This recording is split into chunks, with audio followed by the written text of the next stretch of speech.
नमस्कार। बात पतिकी में आपका स्वागत है। मैं हूं अखिलेश शर्मा। 30 से भी अधिक देशों और यूरोपीय संघ के लिए भारतीय प्रतिनिधि मंडल जल्दी ही रवाना होने जा रहे हैं। इन प्रतिनिधि मंडलों में 50 से भी अधिक सांसद, पूर्व सांसद और पूर्व राजनयिक शामिल हैं। ये ऑपरेशन सिंदूर के बाद के घटनाक्रम से इन अलग अलग देशों को अवगत कराएंगे। कई बड़े देशों की यात्रा ये प्रतिनिधि मंडल करने जा रहे हैं। पाकिस्तान किस तरह से आतंकवाद को बढ़ावा देता है, उसके ठोस सबूत इन देशों के साथ साझा किए जाएंगे। ऑपरेशन सिंदूर में भारत का निशाना केवल और केवल आतंकवादी ठिकाने रहे हैं, ये इन देशों को बताया जाएगा। और साथ ही आतंकवाद के खिलाफ भारत की जो कार्रवाई है उस पर दुनिया भर से समर्थन इकट्ठा किया जाएगा। ये प्रतिनिधि मंडल और ये पूरी कूटनीतिक कार्यवाही काफी महत्वपूर्ण मानी जा रही है, क्योंकि इससे वैश्विक स्तर पर भारत का जो ऑपरेशन सिंदूर है, जो भारत की कार्रवाई रही है, उसको समर्थन जुटाने के लिए बड़ी मदद मिलेगी, ऐसा विशेषज्ञ मान रहे हैं। लेकिन यहाँ देश में इसे लेकर राजनीति थमने का नाम नहीं ले रही है।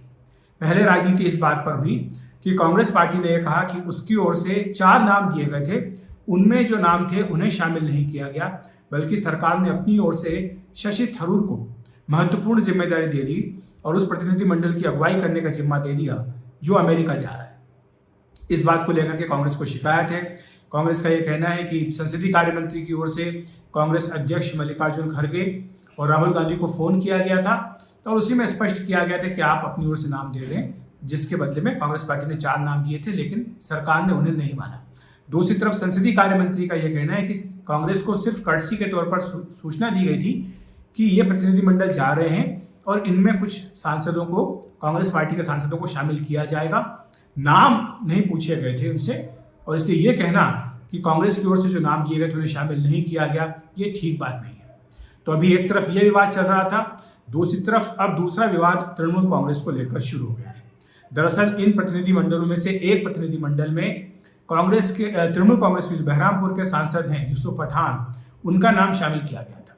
लेकिन बाद में यूसुफ पठान ने कहा कि चूंकि पार्टी से उन्होंने पूछा और पार्टी से उन्हें अनुमति नहीं मिली, इसलिए वो इसमें नहीं जा सकते हैं। तृणमूल कांग्रेस के सूत्र ये कह रहे हैं कि जो कार्रवाई हुई है सेना की ओर से, केंद्र सरकार की ओर से, वो इसका पूरा समर्थन करते हैं। सरकार के हर कदम पर वो साथ हैं और जिस तरह से सेना ने, सैनिकों ने अपना शौर्य का प्रदर्शन किया, उससे उनका भी सीना चौड़ा हुआ है।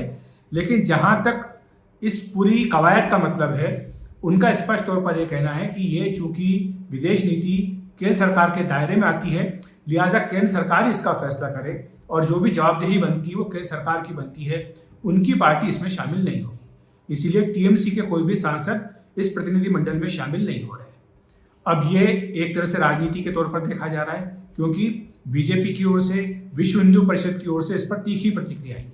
वीएचपी ने यह कहा कि कुछ ही महीने में पश्चिम बंगाल में विधानसभा के चुनाव होने जा रहे हैं और टीएमसी का एक ऐसे महत्वपूर्ण कार्य में, जिसमें कि देश की कूटनीति की एक तरह से परीक्षा होने जा रही है, उसमें जब सरकार सभी पार्टियों को साथ रखना चाहती है, तो वैसे में टीएमसी इसका हिस्सा क्यों नहीं बन रही है? क्या ये अपीसमेंट की पॉलिटिक्स नहीं है टीएमसी की? ये वीएचपी ने सवाल पूछा है और उन्होंने कहा कि क्या तृणमूल कांग्रेस अपने राज्य में जो कट्टरपंथी तत्व हैं उन्हें खुश करने के लिए तो कहीं ऐसा नहीं कर रही है कि इस प्रतिनिधि मंडल में किसी सांसद को अपनी पार्टी के नहीं भेज रही है? आपको बता दें कि ये जो ऑपरेशन सिंदूर के बाद प्रतिनिधि मंडल भेजने का फैसला हुआ, इसका सबदूर स्वागत किया जा रहा है, ये कहते हुए कि देश में इसके बाद एक कंसेंसस बनी थी। पहलगाम आतंकी हमले के बाद सभी पार्टियों ने एक सुर में यह कहा था कि सरकार जो भी कार्रवाई करती है, सेना की जो भी कार्रवाई होगी, वो उसमें साथ रहेंगे। एक बार नहीं, 2 बार सर्वदलीय बैठक हुई, दोनों बार सभी पार्टियों ने एक सुर में सरकार का साथ दिया। तो ऐसे में क्या यह सवाल नहीं उठता है कि इस प्रतिनिधि मंडल में भी सभी पार्टियों को साथ होना चाहिए था? और ऐसा हुआ भी है। इसमें सभी पार्टियों के सांसद जा रहे हैं, वो चाहे एनसीपी शरद पवार हो या फिर कांग्रेस पार्टी हो या फिर डीएमके हो। वो पार्टियां भी जो खुलकर के सत्तारूढ़ पार्टी का विरोध करती हैं, वो भी अपने सांसदों को इसमें भेज रही है, क्योंकि ये एक नेशनल कंसेंसस का सवाल है, एक मैसेजिंग का सवाल है, क्योंकि भारत की ओर से ये संदेश पूरी दुनिया को जा रहा है। तो वैसे में तृणमूल कांग्रेस की ओर से गैर हाजिर रहना और तृणमूल कांग्रेस का अपनी ओर से किसी सांसद को न भेजना, जाहिर सी बात है कि कई सारे सवाल खड़े कर देता है। ये आरोप तो और भी गंभीर हो जाता है कि क्या ऐसा चुनाव को ध्यान में रख करके किया जा रहा है, क्योंकि अगर पश्चिम बंगाल विधानसभा चुनाव को ध्यान में रख करके ये प्रतिनिधिमंडल का हिस्सा टीएमसी नहीं बनना चाहती, तो ये तो फिर और भी बड़ी गंभीर बात होगी। हालांकि टीएमसी सूत्रों ने स्पष्ट किया है कि ये जो फैसला उन्होंने किया, इसके पीछे कारण यही है कि विदेश नीति केंद्र सरकार के डोमेन में आती है और इसलिए जो भी जिम्मेदारी बनती है इस मामले में वो केंद्र सरकार की ही बनती है, वो इसका हिस्सा नहीं बनना चाहते हैं।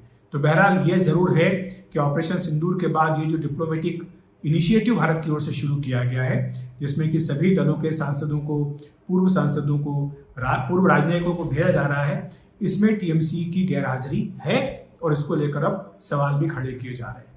आपको बता दें कि ये जो कदम उठाया गया है, ये पहली बार नहीं है कि जब इस तरह के किसी मुद्दे पर, राष्ट्रीय मुद्दे पर सभी पार्टियां इकट्ठी आई हों। इससे पहले भी कई इस तरह के उदाहरण मिलते हैं। पीवी नरसिम्हा राव जब प्रधानमंत्री थे तब यूएन के अंदर कश्मीर से जुड़े एक मसले पर प्रस्ताव था पाकिस्तान का, उसका विरोध करने के लिए उन्होंने तत्कालीन जो विपक्ष के नेता थे अटल बिहारी वाजपेयी, उन्हें भेजा था, उनकी अगुवाई में डेलीगेशन भेजा था। तो इस तरह के कई उदाहरण हैं जब राष्ट्रीय मुद्दों पर विपक्षी एकता, देश की एकता वो साफ तौर पर दिखाई देती है और सभी पार्टियों की एकता साथ दिखाई देती है। इस मुद्दे पर भी यही दिखाने की कोशिश थी, लेकिन टीएमसी की गैरहाजिरी से इस पर एक सवालिया निशान जरूर लग गया है। तो बात पट्टी की में इतना ही। नमस्कार।